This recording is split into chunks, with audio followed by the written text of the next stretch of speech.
नमस्कार दोस्तों, स्वागत है आपका मेरे YouTube चैनल स्पेक पर। आज अपन पढ़ने जा रहे हैं क्लास 10th का सेकंड चैप्टर है ऑन वायलेंस। ऑन वायलेंस नाम का ये चैप्टर है, ये एक तरह से एक आर्टिकल है जी कृष्णमूर्ति के द्वारा ये राइट किया गया है। तो सबसे पहले अपन इसकी ग्लॉसरी देखते हैं। सबसे इम्पोर्टेंट चीज़ देखिए, पहला वर्ड है अपना वायलेंस। वायलेंस ये नाउन है और इसका मतलब होता है एक्ट ऑफ शोविंग फोर्स, मतलब कोई ताकत दिखाने का जो एक्ट है, कार्य है। अपन इसको हिंसा से ले सकते हैं, हिंसा। वायलेंस का मतलब हिंसा। दूसरा वर्ड है कॉन्शियसली। कॉन्शियसली ये एडवर्ब है, इसका मतलब होता है नोविंगली। कॉन्शियसली एडवर्ब है ये, इसका मतलब होता है नोविंगली। नोविंगली बोले तो जानबूझकर। फिर अगला वर्ड है डेलिबरेटली। डेलिबरेटली मतलब इंटेंशनली, वही ये सेम शब्द ही है। यहाँ पर अपन इरादतन ले सकते हैं, वही जानबूझकर।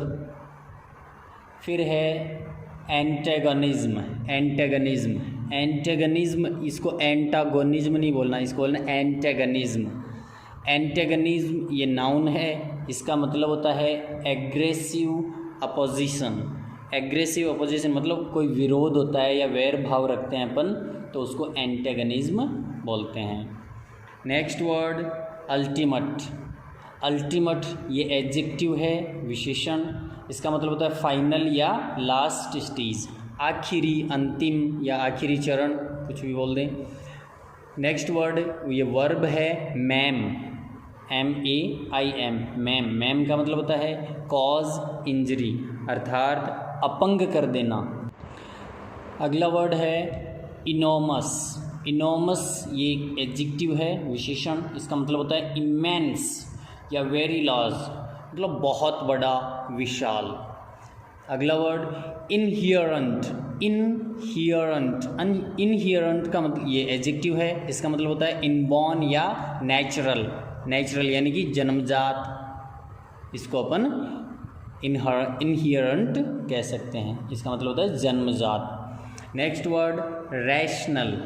रैशनल ये एडजेक्टिव है, इसका मतलब होता है वाइज, WISE, वाइज। मतलब हिंदी में इसका मतलब होता है बुद्धिमान या सचेत। Next word brutal. ब्रूटल ये भी एडजेक्टिव है, इसका मतलब होता है वायलेंट एंड क्रूल, मतलब निर्दयी, बेरहम, इसको बोल सकते हैं। Next word वेपराइज्ड। वेपराइज्ड ये भी एडजेक्टिव है। Disappeared like vapour. वेपर का मतलब होता है वाष्प या भाप, यानी कि भाप की तरह गायब हो जाना, तो उसको बोलेंगे vaporised. Next word generosity. Generosity. Generosity का मतलब होता है काइंडनेस, यानी कि उदारता या दयालुता, ये नाउन है। Next word carve out. Verb है ये, फ्रेजल वर्ब। कार्व आउट का मतलब होता है डिवेलप, डिवेलप या मेक, यानी कि विकसित करना, बनाना। लास्ट वर्ड है ब्लिस। नाउन है ये और इसका अर्थ होता है सुप्रीम जॉय। सुप्रीम जॉय मतलब परमानंद, हिंदी में इसका मतलब अपन ले सकते हैं परमानंद। तो ठीक है, ये जो वर्ड्स हैं इनको आपको अच्छे से तैयार करना है। और आगे अपन देखते हैं अबाउट द ऑथर। ये जो ऑथर हैं अपने जी कृष्णमूर्ति, इनके बारे में अपन कुछ पढ़ते हैं। J Krishnamurti is a reputed, reputed का मतलब सम्मानित, राइटर एंड एन एजुकेशनिस्ट, शिक्षाविद। एजुकेशनिस्ट का मतलब है शिक्षाविद। कि जी कृष्णमूर्ति एक प्रतिष्ठित या सम्मानित लेखक और शिक्षाविद हैं। Like Bertrand Russell, Bertrand Russell की तरह से हिज माइंड, उनका मस्तिष्क, वॉज फुल ऑफ रिवोल्यूशनरी, क्रांतिकारी आइडियाज़, विचारों से, मतलब क्रांतिकारी विचारों से उनका मस्तिष्क है वो भरा हुआ था। To change the old fashioned world, मतलब इस पुराने संसार को, इस रूढ़िवादी संसार को बदलने के लिए उनका जो मस्तिष्क है, मतलब कृष्णमूर्ति का जो मस्तिष्क है, उसमें कई क्रांतिकारी विचार भरे हुए थे, लाइक बर्ट्रैंड रसेल की तरह से। सीधा सीधा अर्थ करें तो कि जे कृष्णमूर्ति के मस्तिष्क में बर्ट्रैंड रसेल की तरह से इस रूढ़िवादी संसार को बदलने के लिए क्रांतिकारी आइडियाज़ भरे हुए थे। देयर इज़ अ टिंज का मतलब होता है झलक, ऑफ एथिकल वैल्यूज़, एथिकल मतलब नैतिक मूल्यों की, इन हिज राइटिंग्स, इनके लेखनों में, इनके कार्यों में, मतलब इनके कार्यों में एथिकल वैल्यूज़, नैतिक मूल्यों की झलक दिखाई देती है। हिज कॉन्ट्रीब्यूशन योगदान in the field of education, शिक्षा के क्षेत्र में, इज़ रिमार्केबल, मतलब प्रशंसनीय है एक तरह से, यानी कि शिक्षा के क्षेत्र में इनका जो योगदान है वो रिमार्केबल है, टिप्पणी करने योग्य है, प्रशंसनीय है। अंडर कृष्णमूर्ति फाउंडेशन, यानी कि कृष्णमूर्ति फाउंडेशन के अधीन मैनी एजुकेशनल इंस्टीट्यूशंस, कई जो शैक्षणिक संस्थाएं हैं, आर फंक्शनिंग, कार्य कर रही हैं, विच आर डिवोटेड, जो कि समर्पित हैं, डिवोटेड टू बिल्ड अप, बनाने के लिए, तैयार करने के लिए, ए जनरेशन ऑफ, पीढ़ी of brilliant students and academicians, यानी कि टीचर्स। एकेडमिशियंस का मतलब होता है टीचर्स और स्टूडेंट्स का मतलब स्टूडेंट, विद्यार्थी। यानी कि कृष्णमूर्ति फाउंडेशन के अधीन कई एजुकेशनल इंस्टीट्यूशंस हैं, वो कार्य कर रहे हैं, जो कि मतलब एक शानदार विद्यार्थियों और शिक्षकों की पीढ़ी का निर्माण करने के लिए समर्पित हैं। अबाउट द टेक्स्ट, मतलब इस पाठ में बताया क्या गया है, ये जो अपना चैप्टर है कृष्णमूर्ति का जो आर्टिकल है, इसमें क्या बातें बताई गई है मुख्य रूप से। तो देखिए about the text. In the present article, इस प्रस्तुत लेख में कृष्णमूर्ति पॉइंट्स आउट, कृष्णमूर्ति है वो बताते हैं, द डेंजर्स, खतरे, नुकसान, ऑफ वायलेंस, हिंसा के।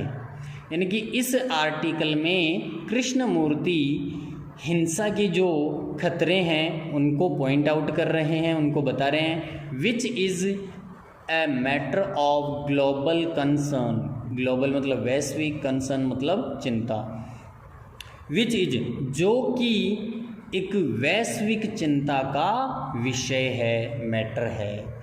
देयर इज़ ए नीड, यानी कि आवश्यकता है, to develop,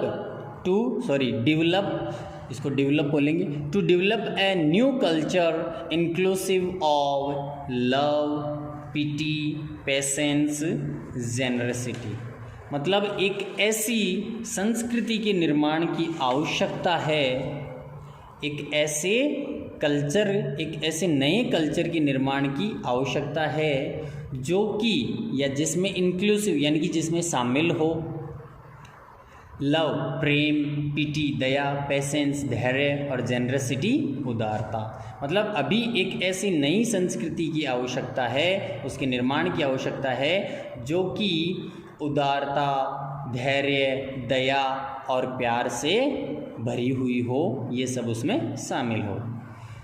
education can be a good tool to curb का मतलब होता है स्टॉप, रोकना, वायलेंस, यानी कि शिक्षा है हिंसा को रोकने का एक अच्छा टूल, एक अच्छा उपकरण हो सकता है।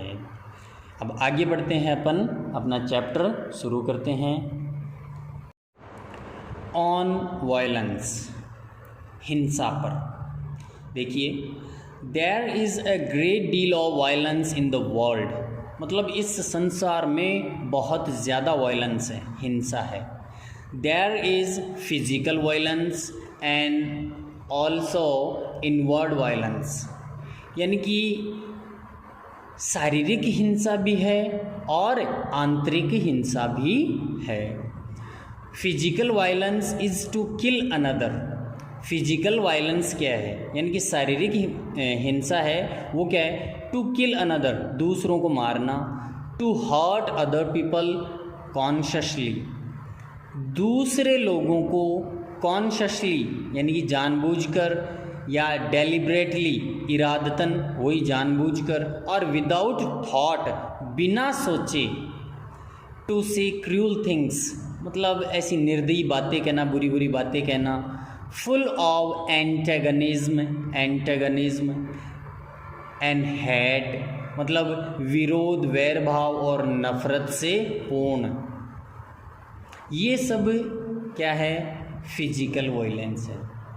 यानी कि इसका सही अर्थ देखिए, physical violence to kill another, मतलब दूसरों को मारना, दूसरे लोगों को जानबूझकर, इरादतन, बिना सोचे हर्ट करना, टू से क्रूअल थिंग्स, उनको मतलब भद्दी भद्दी बातें कहना, फुल ऑफ एंटेगनिज्म एंड हीट, यानी कि नफरत और वैर भाव से भरी हुई निर्दयी बातें उनको कहना, ये सब फिजिकल वायलेंस है। और इनवर्डली, मतलब ये इनवर्ड वायलेंस क्या है, इनवर्ड वायलेंस, एंड इनवर्डली, और आंतरिक रूप से या भीतरी रूप से, इनसाइड द स्किन, स्किन का मतलब अपने शरीर से है, शरीर के अंदर, टू डिसलाइक पीपल, लोगों से नफरत करना, उनको पसंद नहीं करना, टू हेट पीपल, लोगों से नफरत करना, टू क्रिटिसाइज पीपल, लोगों की आलोचना करना, ये इनवर्ड वायलेंस है। Inwardly we are always quarrelling, मतलब भीतर ही भीतर, अंदर ही अंदर हम हमेशा झगड़ते रहते हैं, बैटलिंग, एक दूसरे से युद्ध करते रहते हैं, नॉट ओनली विद अदर्स, ना केवल दूसरों से, बट विद आवर सेल्ज, बल्कि अपने आप से भी, यानी कि आंतरिक रूप से हम हमेशा न केवल दूसरों से बल्कि खुद से भी झगड़ते रहते हैं, लड़ाई लड़ते रहते हैं। We want people to change, हम लोगों को बदलना चाहते हैं। We want to force them to our way of thinking, हम लोगों को हमारे तरीके से सोचने के लिए मजबूर करना चाहते हैं, कि वो खुद अपने तरीके से नहीं, हमारे तरीके से सोचे, ऐसा अपन करने के लिए उनको मजबूर करना चाहते हैं।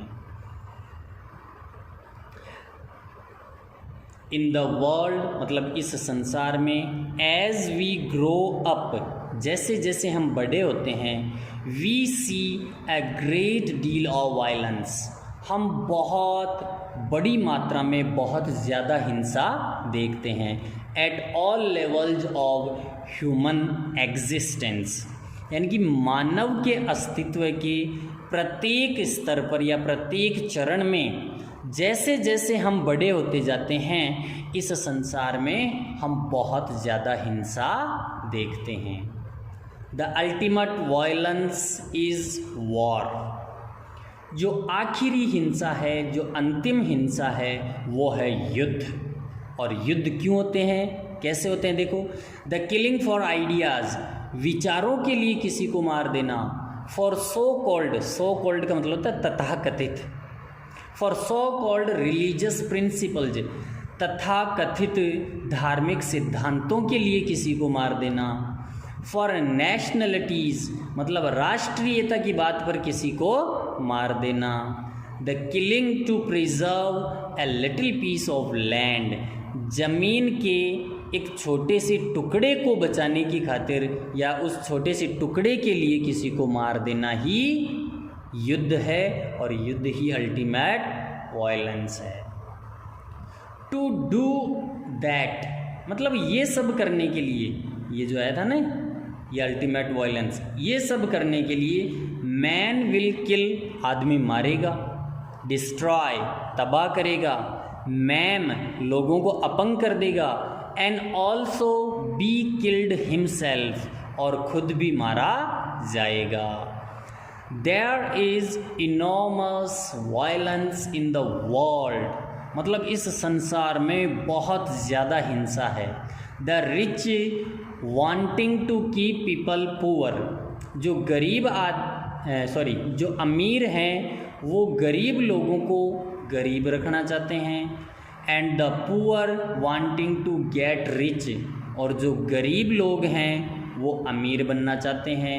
And in the process hating the rich, और इस प्रक्रिया में वो अमीरों से नफ़रत करते हैं और जो अमीर है वो गरीबों से नफ़रत करते हैं।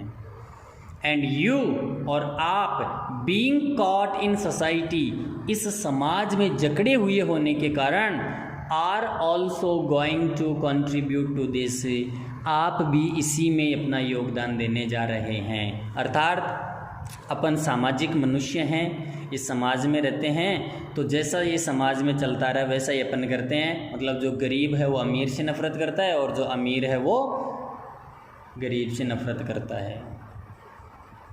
There is violence between husband wife and children, पति पत्नी और बच्चों के बीच भी हिंसा होती है। There is violence, antagonism, hate, cruelty, ugly criticism, anger, all this is inherent in man, inherent in each human being, के आदमी में या प्रत्येक मानव में, आदमी में या प्रत्येक मानव में हिंसा, एंटेगनिज्म वैरभाव, हेट नफरत, निर्दयता, अगली क्रिटिसिज्म भद्दी, भर्त्सना या निंदा, और गुस्सा, ये सब जन्मजात हैं। यानी कि आदमी हो चाहे कोई भी जो मानवीय जीव है, मानव है, उन सब में ये जो वायलेंस है, एंटेगनिज्म है, hate, cruelty, ugly criticism, anger, ये सब इनहेरेंट है, मतलब जन्मजात है। It is inherent in you, ये आप में भी जन्मजात है। And education is supposed to help you to go beyond all that, और एजुकेशन मतलब शिक्षा से इज सपोज टू, ये आशा की जाती है, टू हेल्प यू, कि आपकी मदद करे, to go beyond all that, इन सब से परे जाने में। मतलब शिक्षा से ये उम्मीद की जाती है कि इन सब से दूर जाने में, ये जितने भी जो इनहेरेंट बातें हैं, इन सब से दूर जाने में ये आपकी मदद करे। Not merely to pass an examination and get a job, मतलब केवल कोई परीक्षा पास करने या कोई काम दिलाने में ही शिक्षा आपकी मदद ना करे, बल्कि आपको ये जो सारी बातें हैं जो मानव में जन्मजात होती है, इन सब से दूर जाने में भी शिक्षा आपकी मदद करे। You have to be educated, आपको शिक्षित होना ही होगा, सो दैट, ताकि you become a really beautiful, healthy, sane, rational human being. यानी कि you have to be educated, आपको शिक्षित बनना ही होगा, ताकि आप वास्तव में एक सुंदर, स्वस्थ, सेन का मतलब समझदार, रेशनल का मतलब बुद्धिमान, ह्यूमन बीइंग मतलब प्राणी बन सकें। नॉट ए ब्रूटल मैन, एक बर्बर आदमी नहीं बने, with a very clever brain, जिसका मतलब बहुत ही शातिर दिमाग हो, who can argue and defend his brutality, जो वाद विवाद कर सकता है और अपनी इस बर्बरता को डिफेंड कर सकता है। वो कंप्लीट अर्थ इसका समझिए कि आपको एजुकेटेड बनना होगा, यानी कि आपको शिक्षित बनना होगा, ताकि आप एक सच्चे, सुंदर, स्वस्थ, समझदार, बुद्धिमान प्राणी बन सके, ना कि आप एक ब्रूटल आदमी, एक बर्बर आदमी बने, जो कि अपने शातिर दिमाग से वाद विवाद करके अपनी जो ब्रूटैलिटी है उसको बचा सकता है, अपनी बातों को बचा सकता है। You are going to face all this violence as you grow up. जैसे जैसे आप बड़े होते हो, as you grow up, आपको ये जो सारी वायलेंस है, ये जो सभी हिंसाएं हैं, इनका सामना करना पड़ेगा। you will forget all that you have heard here. मतलब you will forget, आप सब भूल जाएंगे, all that, जो कुछ you have heard here, आपने यहाँ सुना है, मतलब जो कुछ भी आपने यहाँ सुना है आप उसको भूल जाओगे. And will be caught in the stream of society, और इस सामाजिक धारा में, इस सामाजिक बंधन में आप जकड़े जाओगे. You will become like the rest of the cruel, hard, bitter, angry, violent world. कि आप भी ये जो बाकी का या जो शेष संसार, जैसा कि ये मतलब गुस्सैल है, हिंसक है, कड़वा है, कठोर है, निर्दयी है, इस शेष संसार की तरह से आप भी ऐसे ही हो जाओगे. And you will not help to bring about a new society, a new world. और आप एक नया संसार, एक नया समाज लाने में, उसका पालन पोषण करने में, मदद करने में असमर्थ हो जाओगे. बट लेकिन ए न्यू वर्ल्ड इज नेसेसरी, एक नया संसार भी आवश्यक है. A new culture is necessary, एक नई संस्कृति आवश्यक है. The old culture is dead, भाई ये जो पुरानी संस्कृति है वो मर चुकी है. बरिड, इसको दफना दिया गया है. ये बर्न्ट, ये जल चुकी है. एक्सप्लोडेड, इसका विस्फोट हो चुका है. वेपराइज्ड, ये भाप की तरह से गायब हो चुकी है. यानी कि जो पुरानी संस्कृति है वो मर चुकी है, दफना दिया गया है, जल गई है, उसका विस्फोट हो गया है, ये भाप बनकर उड़ गई है.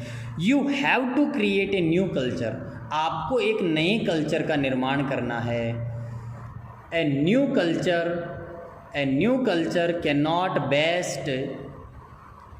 Can not be based on violence, कि एक जो नई संस्कृति है वो हिंसा पर आधारित नहीं हो सकती है. The new culture depends on you, नई संस्कृति आप पर डिपेंड करती है, आप पर निर्भर करती है. बिकॉज, क्योंकि the older generation has built a society based on violence, क्योंकि जो पुरानी पीढ़ियां हैं, जो ओल्डर जनरेशन है, उन्होंने एक ऐसे समाज का निर्माण किया है जो हिंसा पर आधारित है. बेस्ड ऑन एग्रेसिवनेस, जो आक्रामकता पर आधारित है. एंड और इट इज़ दिस, और ये यही है, मतलब यही संस्कृति है, that has caused all the confusion, all the misery, जिसने ये सारी भ्रांतियाँ और ये सारे दुख दर्द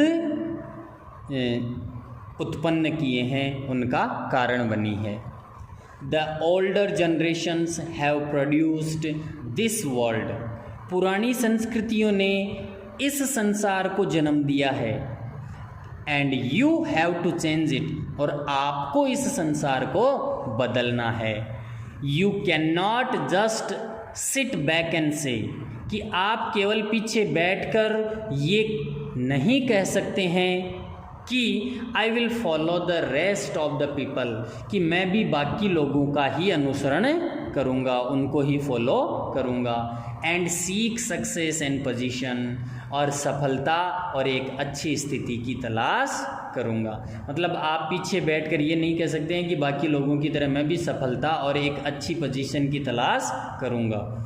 इफ़ यू डू, यदि आप ऐसा करते हो, मतलब आप पीछे बैठकर यही कहते हो, इफ़ यू डू, यदि आप ऐसा करते हो, your children are going to suffer, तो आपके बच्चों को भुगतना पड़ेगा. हो सकता है कि आपको सक्सेस मिल जाए, आपको अच्छी स्थिति मिल जाए, लेकिन आपके बच्चों को फिर नुकसान उठाना पड़ेगा.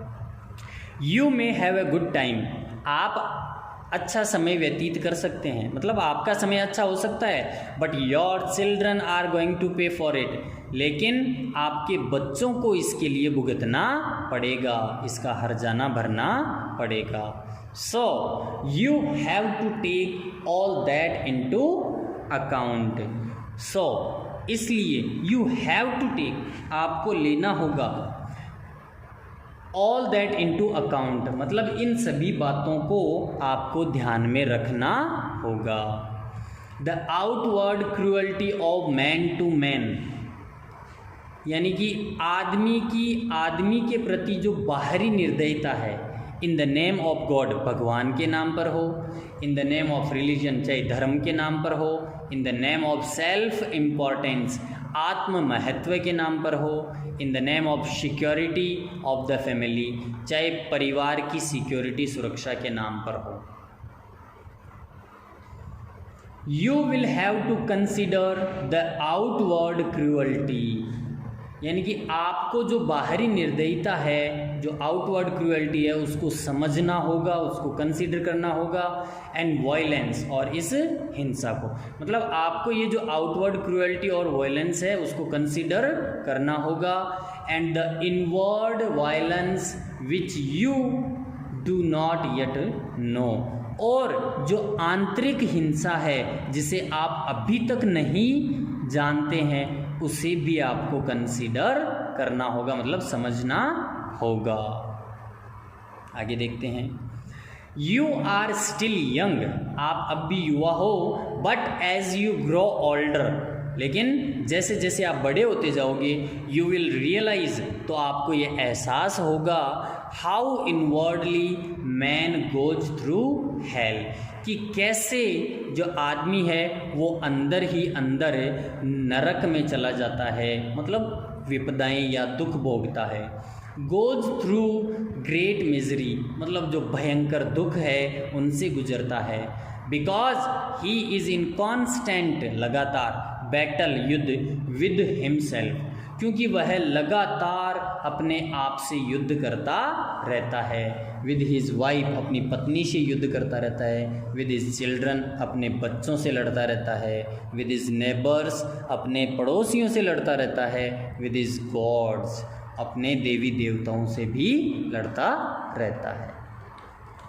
मतलब ये सीधी सी बात कहना चाहता है यहाँ से लेकर यहाँ तक, कि भाई अभी तो आप युवा हो, लेकिन जैसे जैसे आप बड़े हो जाओगे ना, तो आपको ये सब समझ में आ जाएगा, आपको ये एहसास हो जाएगा कि कैसे आदमी है वो अंदर ही अंदर नरक में चला जाता है, सारे दुख भोगता है, क्योंकि वह लगातार खुद से, अपनी पत्नी से, अपने बच्चों से, अपने पड़ोसियों से, और यहाँ तक कि अपने देवी देवताओं से भी लगातार युद्ध करता रहता है।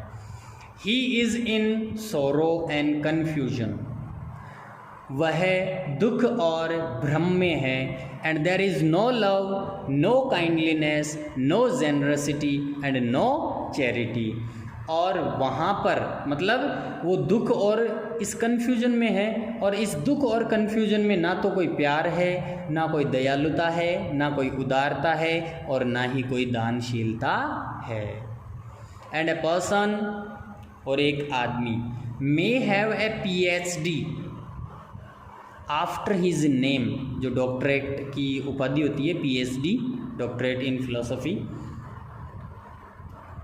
तो a person may have a PhD after his name, और he may become a businessman with houses and cars, but if he has no love, no affection, kindliness, no consideration, he is really worse than animal, because he contributes to a world that is destructive।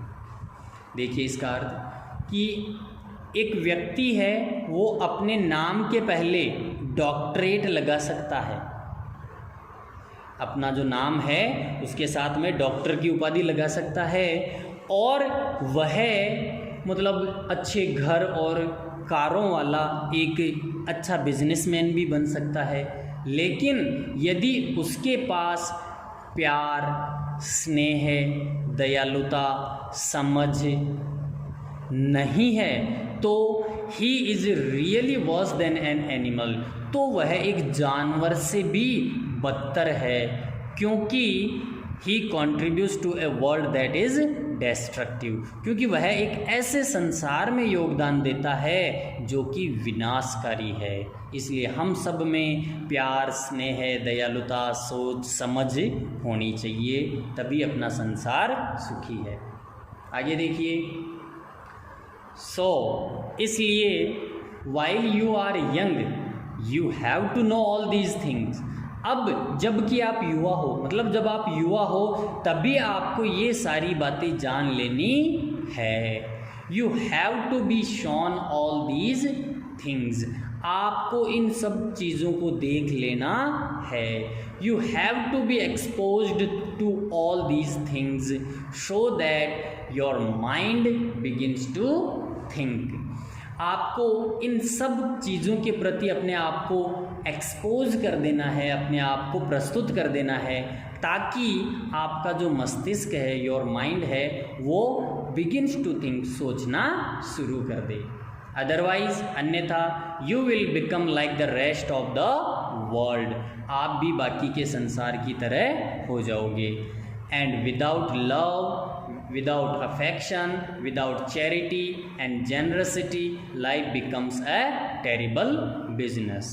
और बिना प्यार के, बिना affection, स्नेह के, बिना दानशीलता के और उदारता के लाइफ, जिंदगी है, वो एक बहुत ही खतरनाक व्यवसाय बन जाती है।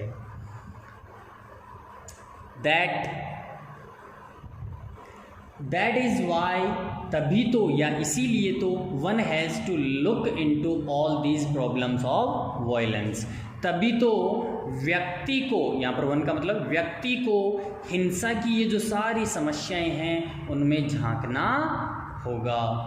Not to understand violence, not to understand violence मतलब हिंसा को नहीं समझना। Is to be really ignorant, वास्तव में अज्ञानी बनना है। जो हिंसा को नहीं समझेगा वो वास्तव में क्या बनेगा? अज्ञानी बनेगा। Is to be without intelligence and without culture, वो बुद्धिहीन होगा और बिना संस्कृति का होगा। यानी कि जो हिंसा को नहीं समझेगा वो संस्कृति विहीन, बुद्धि विहीन और अज्ञानी होगा। लाइफ इज समथिंग एनॉर्मस, मतलब जिंदगी है वो कुछ हद तक काफ़ी बड़ी है।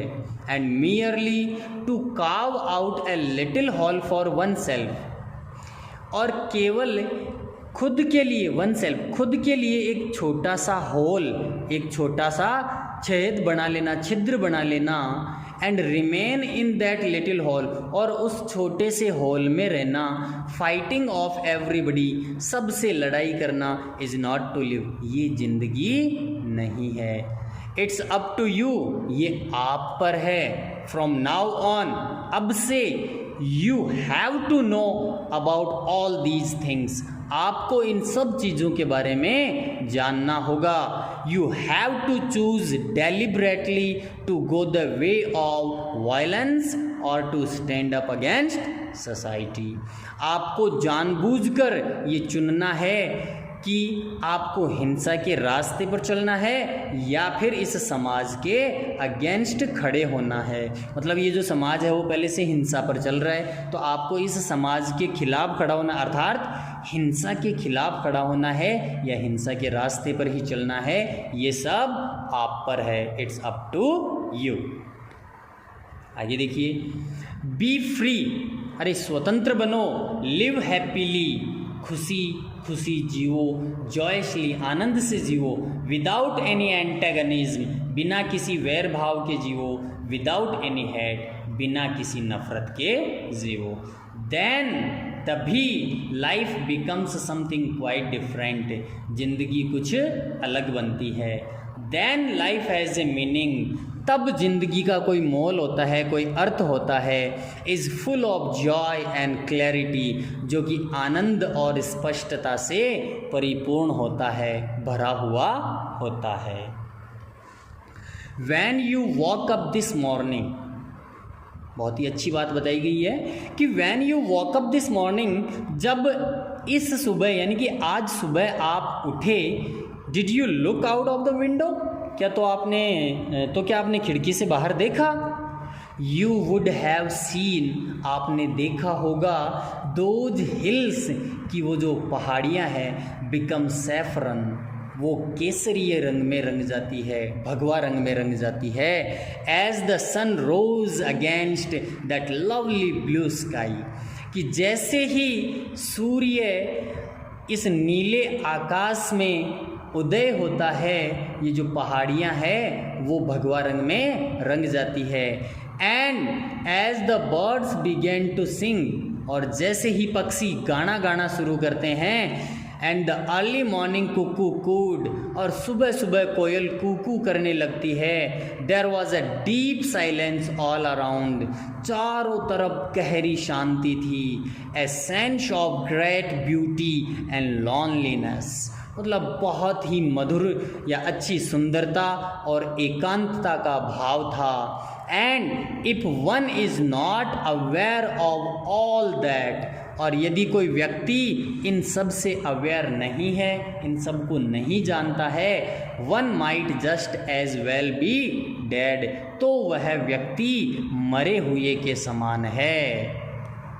But only a few people are aware, लेकिन कुछ एक लोग ही हैं वो अवेयर हैं, इसको जानते हैं, मतलब कुछ लोग ही जिंदा है, बाकी मुर्दे हैं।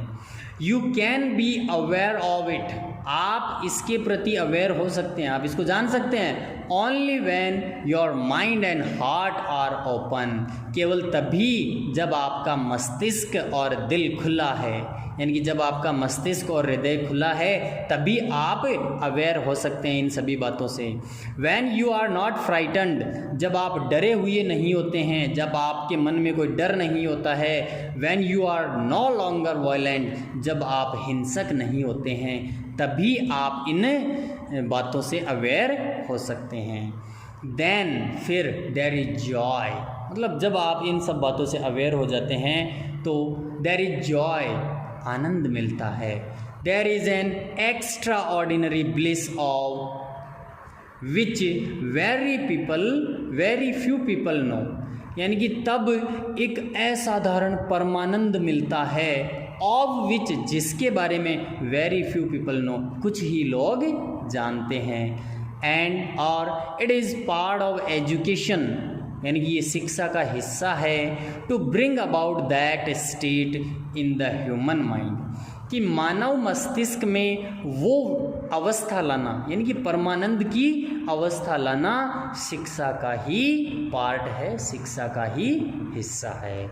जी कृष्णमूर्ति, बहुत ही लाजवाब ये आर्टिकल था, शानदार आर्टिकल है। बच्चों इसको ध्यान से पढ़ना, इसके डिफ़िकल्ट वर्ड्स हैं उनको अच्छे से नोट करना, तैयार करना और अच्छे से मार्क्स सिक्योर करना। इसको अच्छे से पढ़कर जो भी क्वेश्चन आपकी बुक में पीछे दिए गए हैं उनको तैयार करना और अंदर से भी क्वेश्चन बनाना। तब तक के लिए थैंक यू, बाय बाय।